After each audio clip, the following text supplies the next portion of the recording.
Living and Dying Well, an organisation backed by several members of the House of Lords, have done polling with Whitestone Insight. And what they have found is that more than 40% of those who think that they support assisted suicide actually have doubts about it. 60% of, again, more than half of those who support assisted suicide are also worried that it would fundamentally change the doctor-patient relationship. And 65% of those who think they support assisted suicide think that the law on assisted suicide in Canada has gone too far. Well, that's very important because, of course, the UK-based groups who are lobbying for assisted suicide have long pointed to Canada as some kind of ideal that the rest of the world should follow. But of course, what we're hearing coming out of Canada is that people with disabilities, one woman in the state of Alberta told how some of her carers told her that she was being selfish for not opting for assisted suicide. We've long warned, all of us who oppose legalising assisted suicide in the UK have long warned that it's a slippery slope. And the other side have always, tried to say, that's not fair, that's not true. Well, it turns out that the slope really is slippery because, Canada, again, they are talking about introducing assisted suicide for people with mental health problems. I mean, that's just the worst possible response to somebody with mental health issues. And this is one of the fundamental problems, is that instead of responding to people with painful, life-limiting conditions, instead of responding to them with compassion and care and spending all of our time and money and effort and public policy debating time looking to improve palliative care, we're instead just throwing in the towel and saying, you're right, you should kill yourself, and we're going to try and find a way to let you do that.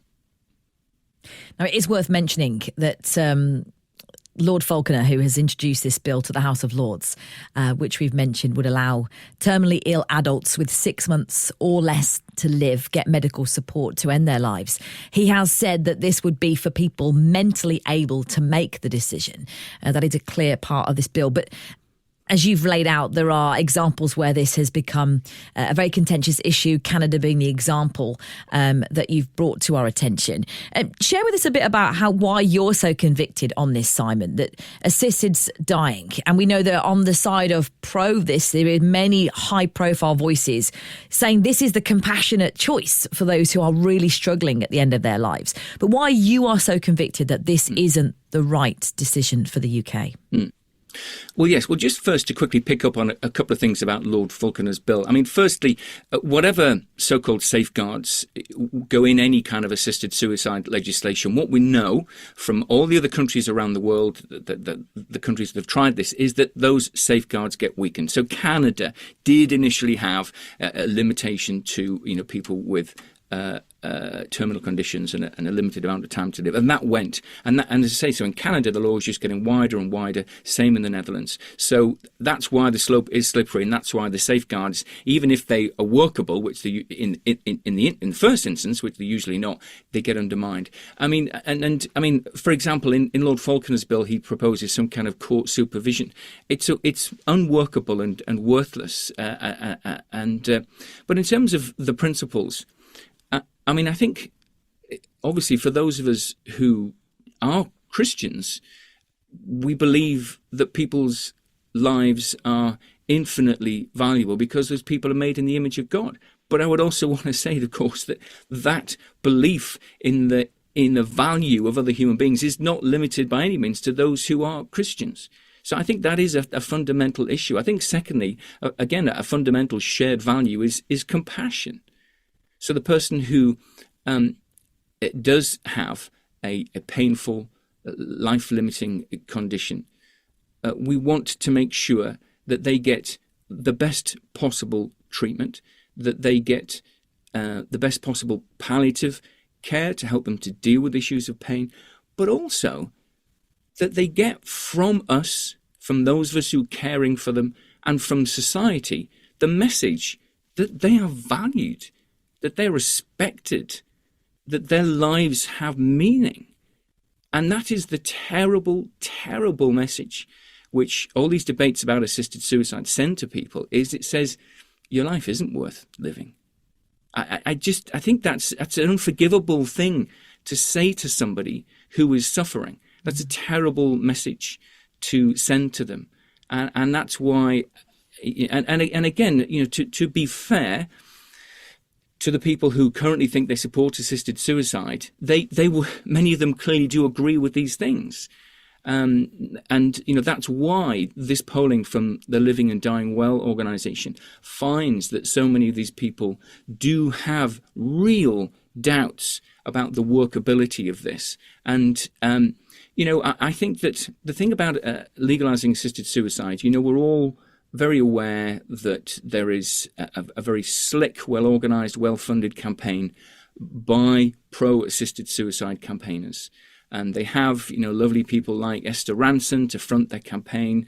And frankly, they get a pretty easy ride in the mainstream media, who seem very keen to kind of amplify their message and rather less interested. I mean, this polling, for example, very important polling, was press released, but did you read about it on the BBC? You didn't. You would have thought that if there'd been kind of even treatment of these issues, that you might have heard about it. But I want to say this about support for assisted suicide. It's a sort of it's something that people support when they are only focused on a very narrow range of considerations. It's something that people support when, willfully or otherwise, they are blind to all the rest of the considerations. And it's almost become a sort of a kind of a romanticized idea. I don't know if you'll take the comparison, but I'm interested in public affairs and politics, and I watch movies where a politician in the film will stand up and make a speech, and in the context of the movie, she or he has all the information. It's a powerful speech. The music is swelling, and and everybody in the room bursts out in applause. But that if a politician in real life made that speech, they would be laughed at. It just wouldn't work in the real world. And assisted suicide, I think, is one of those issues. We've been given a narrative by the media about assisted suicide, which makes many people feel sort of emotionally manipulated into supporting it. But the moment the idea connects with the real world, and you have to think about the reality of state-sponsored suicides, you have to think about the reality of helping people to kill themselves. You have to think about the reality of what that would do to the doctor-patient relationship. You think about the reality of the slippery slope there in Canada and the Netherlands. People's enthusiasm for it starts to fall away. So this is a winnable argument. And I think we can help to persuade people that legalizing assisted suicide is a bad idea. And this research that you've brought to our attention this morning comes from the Living and Dying Well campaign, chaired by Paralympic legend Tanni Grey-Thompson, who, just to mention, has been featured on the BBC sharing her views on why she is against this assisted suicide bill and is welcoming the debate around it, which I think you are clearly also, Simon.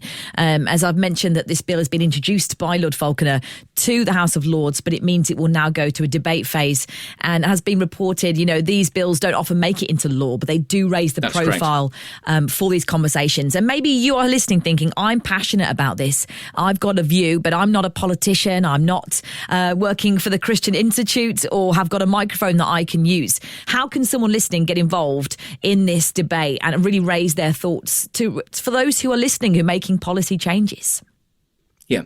Well, the first thing to do, of course, is to get informed. And whether our listeners are Christian or non-Christian, there's plenty of sources to get information. Christian listeners can go to christian.org.uk, our website. They'll find information there. The Living and Dying Well website is a good source of information about this, and other campaign organisations are available. And secondly, just use your opportunity on social media, on the comments pages below the news websites, to just feed in these just careful, sensible arguments, just to make people think.